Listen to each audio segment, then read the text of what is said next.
des figures bien connues de la politique congolaise, ancien Premier ministre et président du parti d'opposition Nouvel Élan, Adolphe Muzito est venu rencontrer le président de la République, Félix Antoine Tshisekedi Tshilombo, et lui présenter sa contribution sur la sortie de crise. Après plus d'une heure d'échange, il se dégage une convergence des vues sur plusieurs questions d'intérêt national. Mon parti et moi, d'abord, nous avons commencé par le remercier pour les performances réalisées. D'abord, de manière générale, on le critiquait, on disait de lui qu'il se promenait beaucoup à travers le pays, plutôt à travers les pays étrangers, etc. Mais aujourd'hui, les résultats sont là, à savoir qu'il a réussi avec la communauté internationale d'obtenir que le Rwanda soit compris comme un pays qui agresse la République démocratique du Congo en utilisant des sous-fifres, c'est-à-dire des rebelles qu'il crée sur le terrain. Et donc les États-Unis ont obtenu finalement, sous son égide, la signature d'un accord qui désormais permet que les Rwandais puissent se retirer de notre pays ainsi que les rebelles qu'ils ont fabriqués. Ce qui hier était pillé par le Rwanda comme tout simplement un sous-traitant, désormais le Congo va l'exploiter ensemble avec le pays du monde, tous les pays du monde et principalement les États-Unis qui est le chef de file de cette initiative-là. Quant à l'accord de paix signé vendredi 27 juin dernier, le leader du parti Nouvel Élan responsabilise les gouvernements à apporter plus d'éclairage à la population pour faire taire les spéculations. Il est normal que l'accord soit l'objet des critiques de la part des citoyens. Il faudra de plus en plus que le gouvernement l'explique davantage. Mais s'il y a des faiblesses qui s'avèrent, des vraies faiblesses, nous allons amender. Nous allons réfléchir et corriger au fur et à mesure que l'accord va être mis en œuvre. Adolphe Muzito s'est dit disposé à participer dans un gouvernement d'union nationale. J'ai donné ma position pour dire que j'étais disposé à participer à la formation du gouvernement. Et que pour moi, mes idées, je voulais qu'elles soient prises en compte dans la mesure du possible, quitte à ce qu'on discute avec le président de la République et le gouvernement dans l'ensemble pour qu'on voit, ou la coalition dans l'ensemble pour voir quels sont les enrichissements que je peux apporter qui peuvent intéresser la vision du président de la République. L'ancien Premier ministre Adolphe Muzito a présenté une proposition aux garants de la nation au sujet de l'organisation d'un dialogue dans la mesure du possible.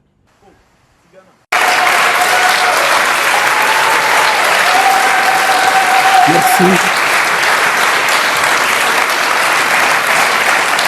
Merci. Merci.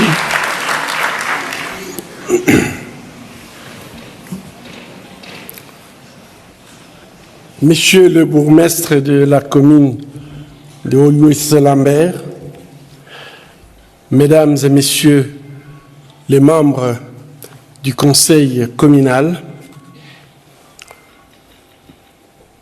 Mesdames et Messieurs, en vos titres et qualités, je tiens avant tout à vous remercier pour être présent à cette soirée de soutien aux actions de l'hôpital de Panzi en République démocratique du Congo.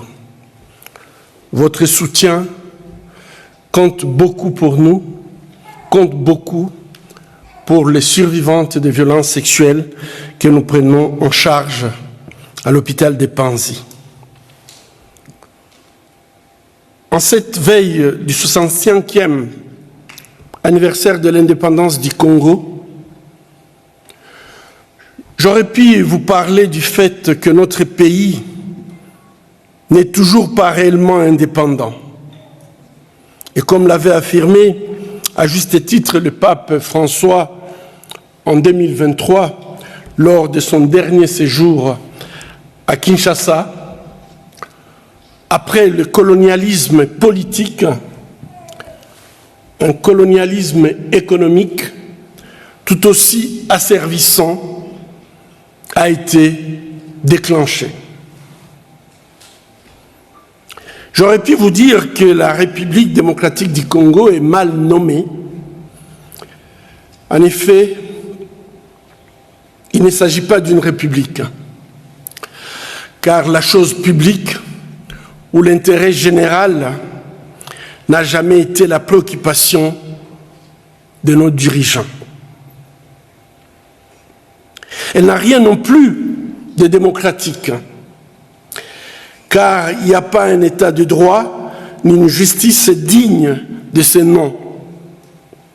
Et les élections ne résultent pas des choix des citoyens qui sont malheureusement pris en otage par leur propre gouvernement et dont le droit et les libertés fondamentales leur sont déniés.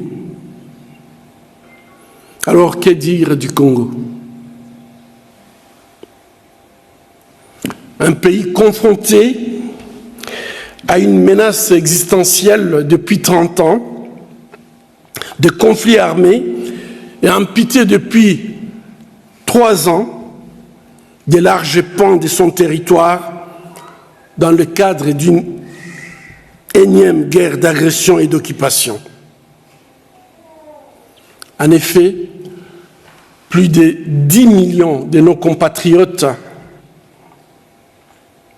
l'équivalent de toute la population de la Belgique, survivent aujourd'hui au nord et au sud Kivu entre la famine et la violence, entre la peur et l'incapacité de pouvoir se projeter dans l'avenir sous les joues de l'armée rwandaise et de ses supplétifs du M23, malheureusement dans une indifférence, voire la complicité de la communauté internationale. Aujourd'hui, en ce 27 juin 2025, la ministre des Affaires étrangères de la République démocratique du Congo a signé avec son homologue rwandais un accord présenté comme un accord de paix sous l'égide de la diplomatie américaine.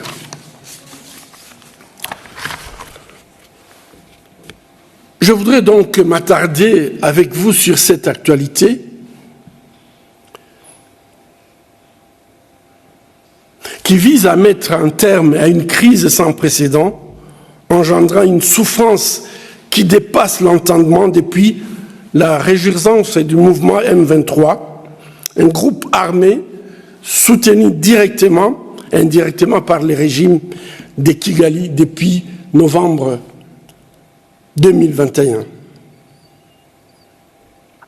En effet, j'avais prévu de vous parler d'autre chose. Je voulais me projeter plutôt dans l'avenir de la République démocratique du Congo. Mais cette actualité qui nous bouleverse ne m'a pas permis de pouvoir parler de cette projection, puisque il est clair que, en me tenant devant vous ce soir, j'ai beaucoup plus d'interrogations que de solutions par rapport à mon pays. Il faut garder à l'esprit que cette crise s'inscrit dans un continuum de précédentes guerres d'agression dont est victime la République démocratique du Congo depuis 30 ans et qui ont fait du Congo le conflit le plus meurtrier depuis la Seconde Guerre mondiale. Peut-être on n'en parle pas assez. Et ce soir, je crois que le témoignage de Maître Ombeni, moi, ça m'a mis en émotion, et je pense que plusieurs parmi nous étaient dans la même situation. Cette femme courageuse qui nous parle de sa vie, mais qui veut continuer à se battre pour les vulnérables. C'est puisqu'aussi elle sait très bien qu'elle n'est pas seule. Je ne connais pas des familles au Kivu.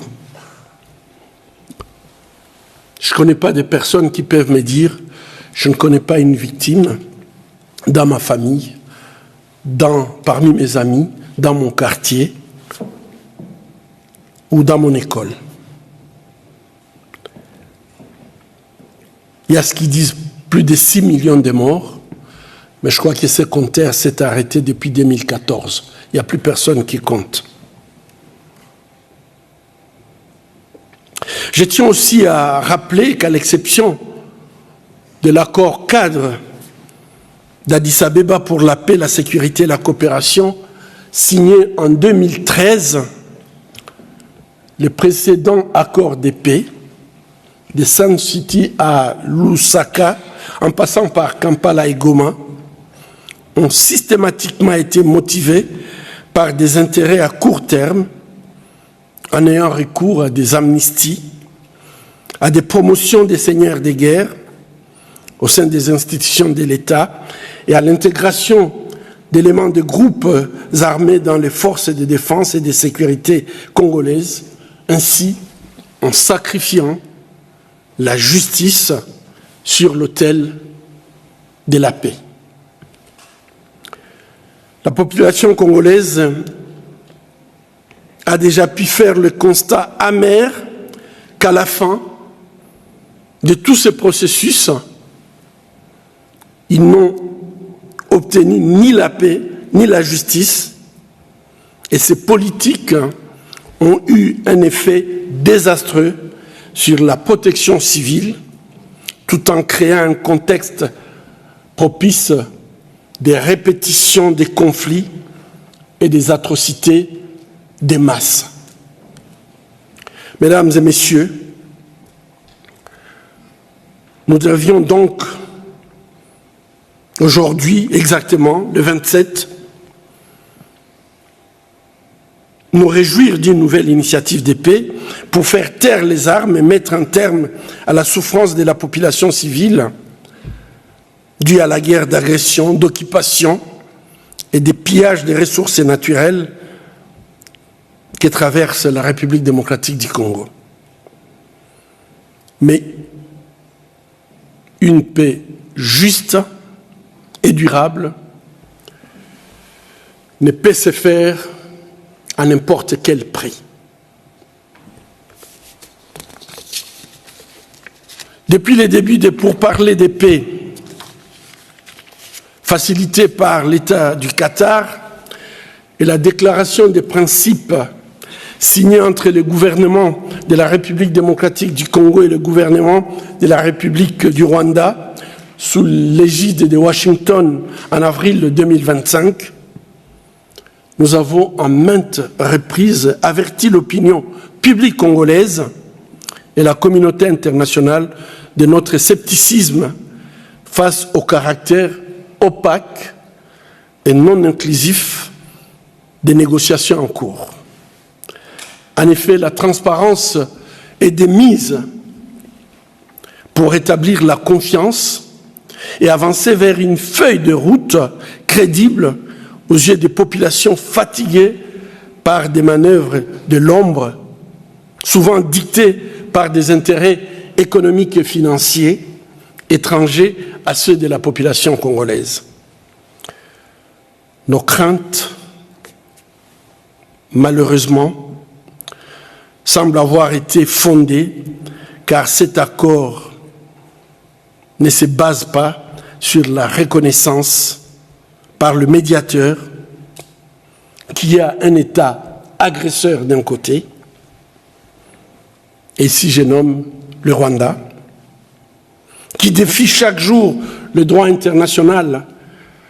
Maître Mben, il a dit, et ceci en toute et totale impunité. Ces accords qui ont été signés d'ailleurs il y a quelques heures n'ont pas pu définir qu'il y avait un pays agressé, la République démocratique du Congo, qui subit de plein fouet les effets néfastes d'une géopolitique cynique.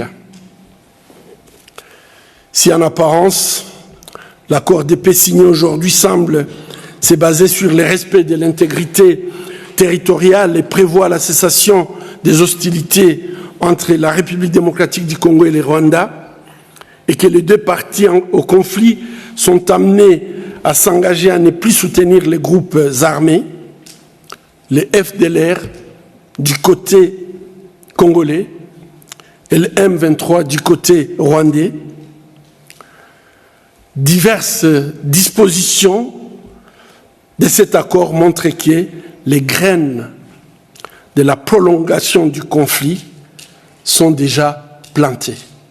Il ne faut pas être aveugle pour ne pas se rendre compte que 30 ans après, on continue à faire les mêmes erreurs qui vont produire les mêmes connaissances, malheureusement, pour la population meurtrie de l'Est de la République démocratique du Congo.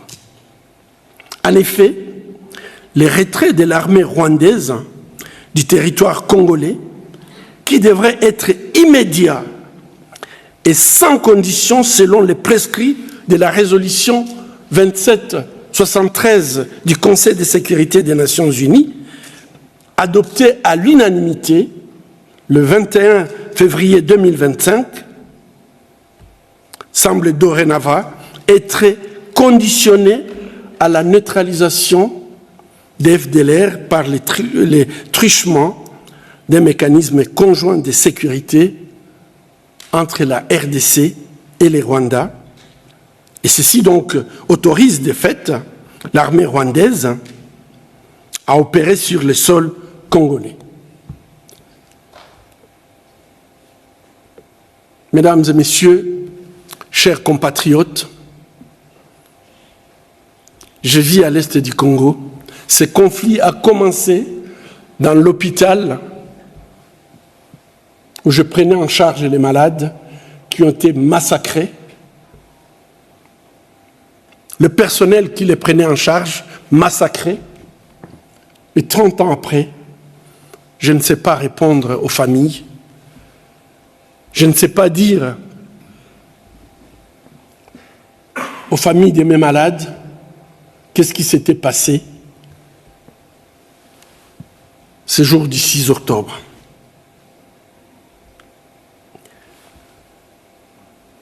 Plusieurs accords, on a vu défiler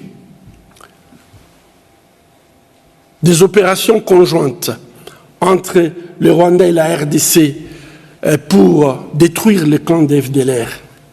Quand d'ailleurs ils ont commencé en 1996, ils sont allés jusqu'à Kinshasa. La frontière est jusqu'à Kinshasa, c'est 2000 km. Et ils sont restés 2 ans, le seul maître sur terrain en République démocratique du Congo, avec un chef d'état-major rwandais. Et ils n'ont pas, apparemment, su détruire ces pseudo-FDLR. Après cette aventure, il y a eu plusieurs opérations conjointes, Umoja Wetu, Amani Leo. Et le président actuel, il avait même autorisé une opération conjointe il y a seulement quelques années, qui a permis de mettre fin à la vie de Sylvestre Mudachura. C'est pour vous dire que traquer les FDLR, je suis tout à fait d'accord, mais s'il y a une machine pour les reproduire à côté, donc les Congolais doivent s'attendre encore à 30 ans de souffrance, 30 ans de massacres, 30 ans de viols.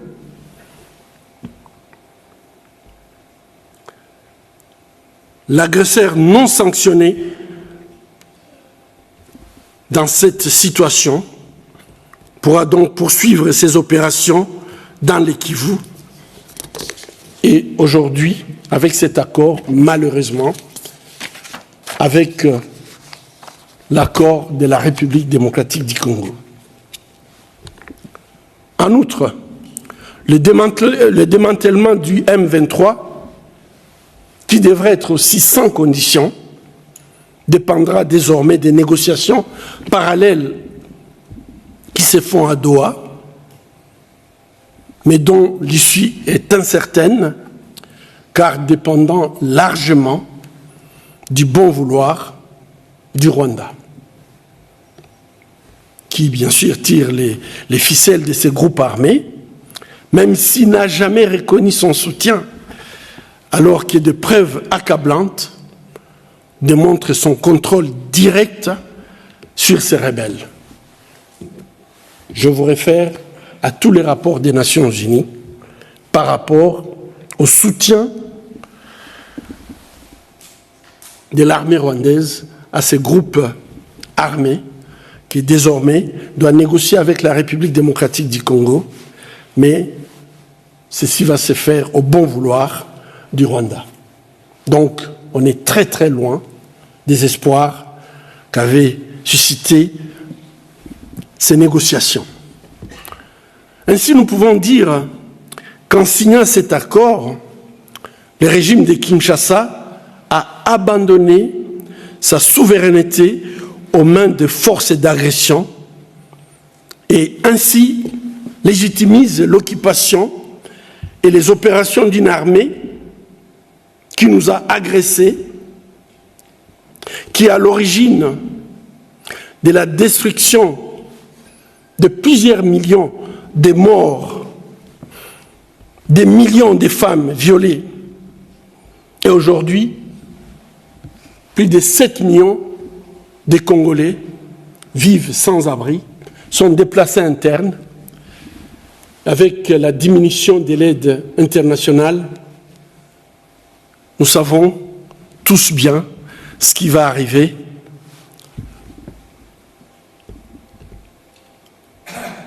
À ses compatriotes.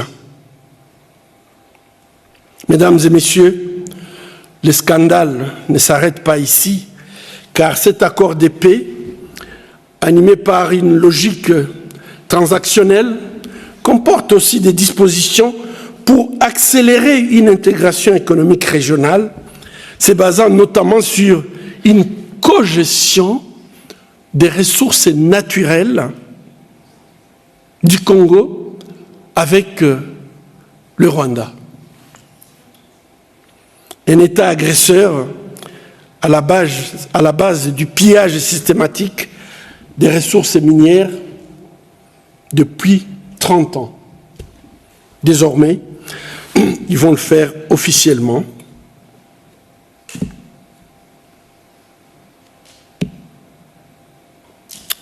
Ainsi donc,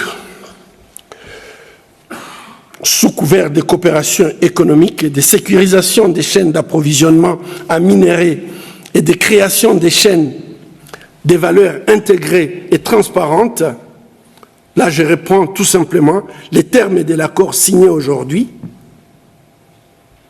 qui donne de très très belles phrases.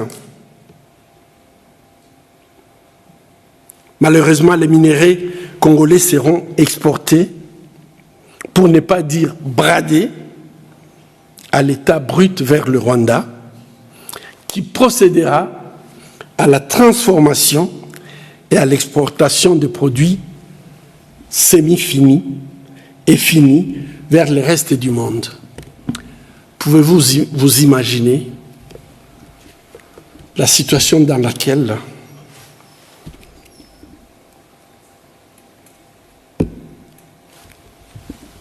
la population congolaise est humiliée? L'État rwandais agresseur bénéficiera donc, avec le blanc-seing de Kinshasa, des bénéfices de la valeur ajoutée des minéraux, qui sont des minéraux congolais, dans une logique extractiviste, néocoloniale, qui fera perdurer tout simplement le sous-développement en République démocratique du Congo. Mesdames et messieurs, comment accepter d'abandonner notre souveraineté? Comment accepter de légitimer l'occupation d'un pays agresseur? Comment accepter le bradage de nos ressources minières? Comment sacrifier la justice sur l'autel d'une paix qui ne pourra qu'être fragile, car l'accord de paix plante les graines de la répétition des conflits et des atrocités des masses. Nous appelons donc, en dernier recours, à une prise de conscience du peuple congolais, à qui appartient la souveraineté nationale, et à un appel à la responsabilité dans les chefs du gouvernement et du président de la République démocratique du Congo, gardien de notre Constitution. En vertu de notre loi fondamentale, dans son article 214, le règlement de conflits internationaux ne peut être ratifié ou approuvé qu'en vertu d'une loi, et donc doit être préalablement soumis aux élus de l'Assemblée nationale congolaise. Nous espérons que ça sera fait. Je rappelle aussi que tout accord qui aurait pour conséquence de priver la nation de tout ou partie de ses propres moyens d'existence, tirés notamment de ses richesses naturelles, est érigé en infraction de pillage et que ces actes ou leurs tentatives sont punis comme infraction de trahison dans l'article 56 et 57 de notre loi fondamentale. Dans l'éventualité où nos autorités ne respectent ni la Constitution ni le droit international,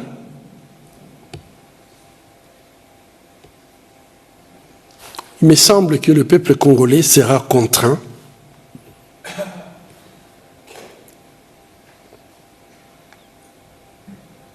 appelé à une véritable révolution démocratique pour exiger de recouvrer notre souveraineté et notre intégrité territoriale. Mesdames et messieurs, je profite de cette tribune pour dénoncer l'approche bilatérale qui a été privilégiée par Washington face à une crise dont les dimensions sont largement au-delà de nos frontières, avec la présence de diverses armées étrangères sur le territoire congolais, dont celle de l'Ouganda au nord et du Burundi au sud du Sud Kivu. Et en fait, dans ces conflits, il y a des intérêts géostratégiques qui touchent même au fonctionnement de l'économie mondiale. Traiter une telle crise en bilatéral, c'est ouvrir tout simplement la porte à d'autres conflits. La conclusion d'un accord bilatéral n'aura donc pas vocation à consolider une paix durable. Je regrette de vous dire que j'ai donc toutes les raisons de croire que l'accord signé aujourd'hui à Washington n'augure pas d'une sortie de crise pour notre population qui souffre. Ainsi, nous exhortons les acteurs impliqués à privilégier une approche plutôt multilatérale et à assortir les appels du cessez-le-feu et au retrait des forces d'occupation d'un calendrier ferme et des sanctions fortes et coordonnées en cas de non-respect persistant de la résolution 2773 du Conseil de sécurité, qui est une résolution, en fait, qui jusqu'à aujourd'hui, on en parle très peu, alors qu'elle a la force de la loi du droit international. Je remercie encore Ombeni qui nous a rappelé que si nous laissons tomber le droit international et humanitaire, la protection collective, nous ne l'avons plus. Même s'il y a des tentatives, nous devons continuer à pousser les dirigeants à comprendre qu'une société ne peut se construire que sur la base des règles et que les règles doivent être respectées par tous. Sinon, on avance vers la loi du plus fort et tout simplement les chaos. Enfin, nous appelons à nouveau tous ceux qui œuvrent à promouvoir davantage de paix, de stabilité, de prospérité en République démocratique du Congo et dans la région des Grands Lacs, y compris Washington, à revitaliser l'accord cadre de 2013 pour la paix, la sécurité et la coopération pour la République démocratique du Congo et la région, et à organiser une conférence internationale de haut niveau avec la facilitation des institutions, notamment de l'Union européenne, de l'Union africaine, des Nations unies, mais aussi des pays garants qui incluent la Belgique, la France, le Royaume-Uni et les États-Unis. Le chemin de la paix dans la région des Grands Lacs africains reste possible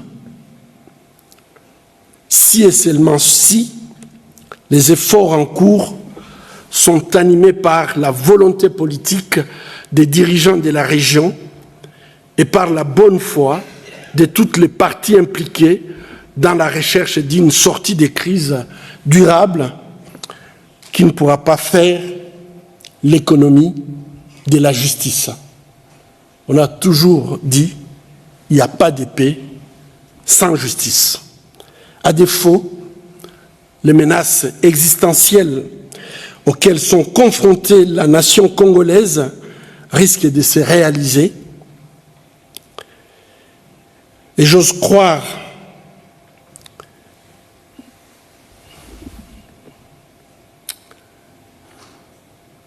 j'ignore s'il y aura encore de nombreuses occasions de commémorer notre fête nationale le 30 juin. Je compte sur vous pour inverser le cours de cette histoire tragique et de ces scandales qu'aucun peuple ne peut accepter sans se lever. Debout Congolais et marche pour ta liberté. Je vous remercie.